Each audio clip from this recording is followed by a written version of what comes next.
Hello again, and welcome to the next segment, Canvas Stretching with John Deal. Stretching a canvas doesn't require a lot of tools. A staple gun, staples, a knife, or scissors, and a pair of canvas pliers if you like. I'm using a JT21 staple gun. To load this model, depress the staple pusher and pull it slightly down. The spring should push it out. If you don't have any staples in the chamber, you can go ahead and load it. Typically, this will hold one row of staples straight out of the box.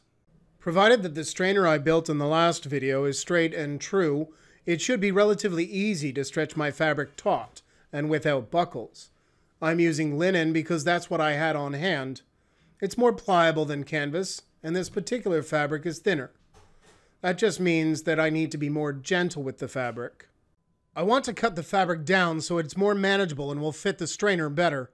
Leaving between 3 and 4 inches on all sides will give me enough fabric to grip and staple to the frame. I'll cut where I think it's right, and then rip the fabric straight with the weave. Let me see if I can sketch what I'm doing while I carry out the work. Here's a quick little sketch of our frame, and away we go. It doesn't matter which side you start with. Pick a side and put 3 staples in to anchor the fabric, then flip to the opposite side. I'm going to pull gently on the fabric to make it taut and put 3 staples in. I'll move to an adjacent side, and while pulling on the fabric, I'll anchor this side, then I'll move to the opposite side and do the same. Once all the sides have been anchored, I can move on. We'll start in the middle, working the fabric to the right. I'll only put in a few staples at a time, focusing on keeping the fabric taut. Space them every 1.5 inches or so apart. I'll switch to the opposite side, then the adjacent, and then the opposite from that. I'll keep going around the frame, working the fabric towards the right corner. Once we are within a few inches of the corner, we'll switch and work it to the left. We need to leave some room so we can fold a nice happy hospital corner in there.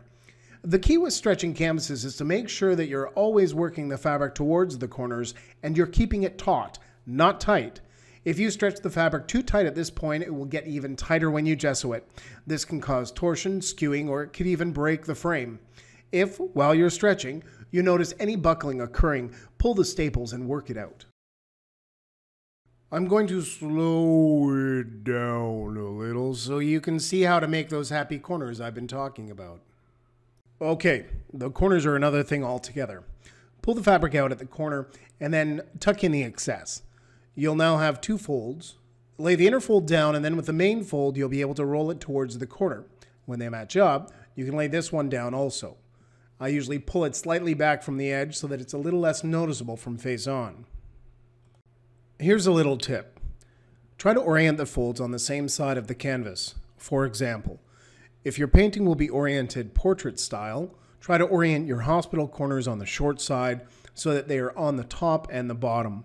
They will be less visible by the viewer and won't read as an element of the work. Of course, do the opposite for a landscape orientation. Thanks for stopping by.